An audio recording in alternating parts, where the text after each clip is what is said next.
नमस्कार साथियों स्वागत है आपका आपके अपने टेरेस गार्डन में। और साथियों स्वागत है आपका आपके अपने channel Omveer Singh gardening and farming में।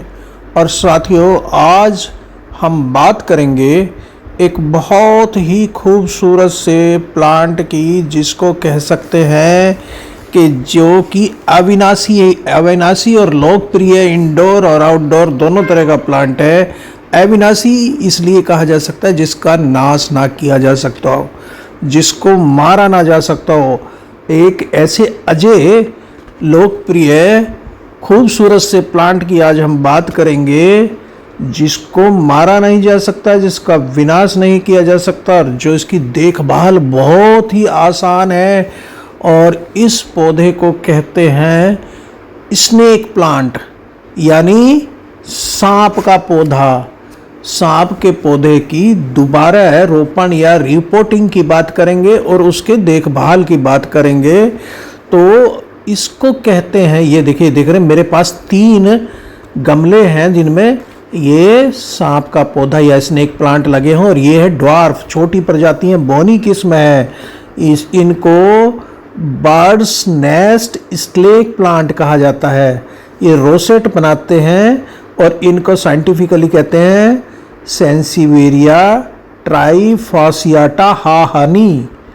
तो ये आज हम इसी की बात करेंगे, इसकी रिपोर्टिंग की बात करेंगे। ये तीनों पौधे हमारे पास हैं और इनके गमले एकदम जो ये पॉट बाउंड हो चुके हैं और गंभीर रूप से पॉट बाउंड हो चुके हैं ये पौधे। और गंभीर रूप से जब पॉट बाउंड हो जाते हैं तो पौधों को पोषक तत्व लेने में, हवा लेने में, पानी के लिए संघर्ष करना पड़ता है, इसलिए रिपोर्ट करना ज़रूरी है। इनको आज हम रिपोर्ट करेंगे, नए पॉट में लगाएंगे। और स्नेक प्लांट की रिपोर्टिंग, इनको जो है ना ड्रैकेना ट्राइफासियाटा भी कहा जाता है। पहले इनको सेंसिवेरिया ट्राइफासियाटा कहा जाता था, अब इनको ड्रैकेना ट्राइफासियाटा कहा जाता। तो सांप के पौधे की देखभाल के बारे में कुछ ऐसी चीज़ें हैं कि इसकी रिपोर्टिंग कब करें। तो स्नेक प्लांट की देखभाल और रिपोर्टिंग बहुत आसान है। स्नेक प्लांट मजबूत जड़ों वाला पौधा और सीधी वृद्धि करने वाला पौधा होता है। ये देख रहे हैं ये पत्तियों को अगर आप ऊपर से पकड़ के खींचेंगे तो देख रहे हैं ना, एक साइड से एक पत्ती टूट के गिर गई। तो इसके लिए बहुत ज़रूरी है कि इसके आधार से पकड़ें। पत्ती को अपने गमले से निकालना है तो ये हार्डी हाउस प्लांट है, सीधी वृद्धि करता है और उथले गमलों में अच्छी तरह चलता है, मजबूत जड़ वाला पौधा है। जैसे जैसे स्नेक प्लांट मैच्योर होता है, नए ऑफसेट या बेबी प्लांट या सकर्स या शिशु प्लांट पैदा करता है। इसीलिए इसे अविनाशी अर्थात जिसका नाश नहीं किया जा सकता कहा जाता है। इनके दोबारा रोपण के टिप्स के बारे में आज हम चर्चा कर रहे हैं।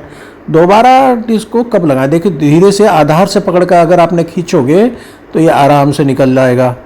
तो और ऊपर से पकड़ के खींचेंगे तो इसके कहीं ना कहीं से टूट जाएगा। तो इनकी जड़ों को देखो, जड़ें बड़ी मजबूत होती हैं और ये पोट बाउंड हो गया था, तो इसलिए हमने आज इसकी रिपोर्टिंग कर दी।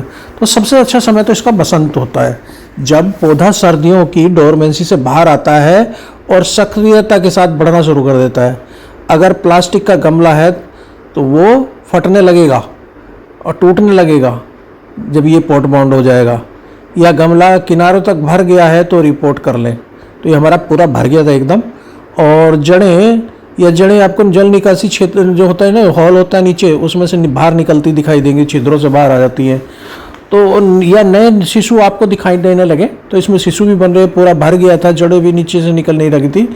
तो रिपोर्ट काफ़ी और ये जनरली थंब रूल ये है कि 3 से 5 साल में इसकी रिपोर्ट कर लेना चाहिए। फ्रेश मिट्टी में खुशहाली के साथ बढ़ता है पौधा, वरना तो ख़राब मिट्टी में चल जाता है ये, और 5 साल तक भी इसकी रिपोर्टिंग ना करने की ज़रूरत नहीं पड़ती है। तो सबसे यही है कि जब इसको निकालना गमले से, जब ये पूरा भर गया है, या तो फाड़ देगा ये प्लास्टिक को गमले को, या आपको काटना पड़ेगा, नहीं तो चाकू लेकिन चाकू का ध्यान रखना कि चाकू सीधा जाए, जड़ की तरफ ना जाए, जड़ ना कटे। तो इसे गमले से पहले हटाना होता है। पौधे को आधार से पकड़े, धीरे से खींचे, चाकू सीधा रहे, जड़ की तरफ ना रहे। और रूट देखिए आधार से पकड़ के इसको खींचना है, बड़े आराम से खींचना है रूट बॉल जो होती है ना, जब वो क्योंकि पकड़ लेती है इसको, गमले को, पोट माउंट हो जाता है, तो इसको तब हमें आधार से चारों तरफ से चाकू से इसकी मिट्टी को हिला के और तब इसे आधार से पकड़ना, तो फिर ये आराम से खींचाता है। अब रूट बॉल से अतिरिक्त फिर हटा, इसे निकाल कर रूट बॉल से इसकी जो अतिरिक्त मिट्टी है ना उसको हटा देना चाहिए, इनकी जड़ों को खोल देना चाहिए, और जो जड़ी छत्ती की जड़ें हैं पौधे का निरीक्षण करके, और गमले में नीचे जो छिद्र होते हैं ना उन छिद्रों पे आप कोई कंकड़ पत्थर रख दीजिए जिससे मिट्टी ना निकले, पानी निकल जाए। छत्तीसगढ़ से इसकी पत्तियां हटा दें। आप डिवीजन करके इसके बेबी प्लांट डिवीजन करके या बेबी प्लांट को हटा के नए गमले तैयार कर सकते हैं, उनको गिफ्ट दे सकते हैं, गिफ्ट के लिए। तो आज हमारे बहुत सारे ये जो हमारे मूल पौधे हैं वो तो उनको तो हम ट्रांसप्लांट करेंगे ही, लेकिन इसके बेबी प्लांट से और नए हम पौधे तैयार करेंगे, नए गमले तैयार करेंगे। और इनकी क्षतिग्रस्त जड़ों को हटा दें, जड़ों को खोल दें, नए गमले में इनको फिर लगाना होता है। नए गमले में रूट बाल के चारों तरफ बीच में रख के और फ्रेश मिट्टी रख देंगे चारों तरफ। देखिए इसमें बहुत सारे हो गए, इनको डिवीजन कर लेते हैं, डिवीजन करके अलग अलग उसमें डिवाइड कर लेते हैं, बहुत सारे पौधे हमारे तैयार हो जाएंगे। तो इनको बहुत सारे पॉट हमारे तैयार हो जाएंगे, तो हम आप इनको गिफ्ट भी कर सकते हो। बेबी प्लांट को अलग कर सकते हो, इसमें साइड से एक बेबी प्लांट जो शिशु प्लांट है वो निकल रहे हैं, दिखाई दे रहे हैं आपको। और जब इसको लगा लेंगे तो, और इसको उज्ज्वल अप्रत्यक्ष प्रकाश में रखें कुछ दिन। वैसे तो ये फुल सन भी पसंद कर लेता है। तो जब गंभीर रूप से पोट भर जाए तो इसको रिपोर्ट करने चाहिए। इस पौधे को सांस की जीभ भी कहा जाता है, मदर इन लॉज टंग इसको कहते हैं, और सेंसेविया से भी जाना जाता है, बाघ की पूंछ भी कहते हैं, वाइपर की बॉल स्ट्रिंग हैम भी कहते हैं, और फुल सन पार्शियल सीड में चल जाता है। सेंसिवेरिया भी इसको कहते हैं, स्लो ग्रोइंग है, वंडरिंग प्लांट है, एकदम आश्चर्यचकित करने वाला पौधा है, कम देखभाल तो है ही नहीं इसकी। डॉट रोलैंड है, ज़्यादा पानी की पौधे की ज़्यादा पानी की ज़रूरत नहीं होती।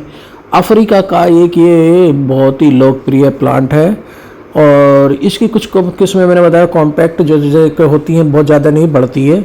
ये जो मैं बता रहा हूँ ना, ये बर्ड्स नेस्ट स्नेक प्लांट जो है 25 सेंटीमीटर तक ही बढ़ता है, बाकी तो कई फीट बढ़ जाते हैं। और जब इसकी पत्तियाँ मुरझाने लगे, पीली पड़ने लगे, या विकास ठीक से ना हो रहा हो, पत्ते भूरे हो रहे हो, तो रिपोर्ट कर लेना चाहिए। तलवार की तरह की पत्तियाँ होती हैं, कुछ की धनुषाकार पत्तियाँ होती हैं, कुछ ट्यूबुलर पत्ते भी होते हैं। तो कई सारी किस्में हैं इसकी स्नेक प्लांट की, बोनी किस्म या छोटी किस्म या ड्वार्फ किस्म की आज हम ये जो रिपोर्टिंग कर रहे हैं। जो रोसेट बनाते हैं, और रोसेट फॉर्मिंग हाहानी भी इनको कहते हैं, बर्ड्स नेस्ट स्नेक प्लांट भी इनको कहते हैं, और सेंसिविया ट्राइफासियाटा हाहानी इनको कहा जाता है। कार्यालय में इनको रखिए तो बड़ा अच्छे लगते हैं। आप मेज पे डेस्क पे के ऊपर रखने के लिए बहुत ही अच्छे रहते हैं। और ये जो कहते हैं ना, ये ऑक्सीजन हमें देता है पौधा, तो बहुत ज़्यादा अच्छा है, और इसको मारना असंभव है। और जहाँ तक इसके देखभाल की बात है तो हर पखवाड़े में, मतलब 2 सप्ताह में भी एक बार पानी दे देंगे तो चल देता है। ट्रॉपिकल एरिया का प्लांट है, अधिक धूप पसंद करता है, गर्म स्थान को इसको अच्छा पसंद है, गर्म स्थान पर रखना है। तो देखिए बीच में रख के ना, चारों तरफ से इसके बीच में रखा पौधा, और चारों तरफ से मिट्टी डाल दी, और ऊपर से इतनी जगह रखेंगे कि पानी आप दे सकें। तो फिर इसमें, और गर्म स्थान पे ये पसंद करता है। 10 डिग्री सेंटीग्रेड से ऊपर तापक्रम इसे बहुत पसंद है। 10 डिग्री से ऊपर अगर टेम्परेचर है तो आराम से चल जाता है। बसंत में एक बार बस इसको तरल उर्वरक लिक्विड ऑर्गेनिक फर्टिलाइज़र दे दीजिए, तो ये फिर अजय है। पत्तियों को कभी कभी साफ़ कर दीजिए इसकी, क्योंकि हर पौधा देखिए प्यार मांगता है, वो भी चाहता है, जैसे हमें प्यार पसंद है ऐसे ही इन पौधों को भी होता है।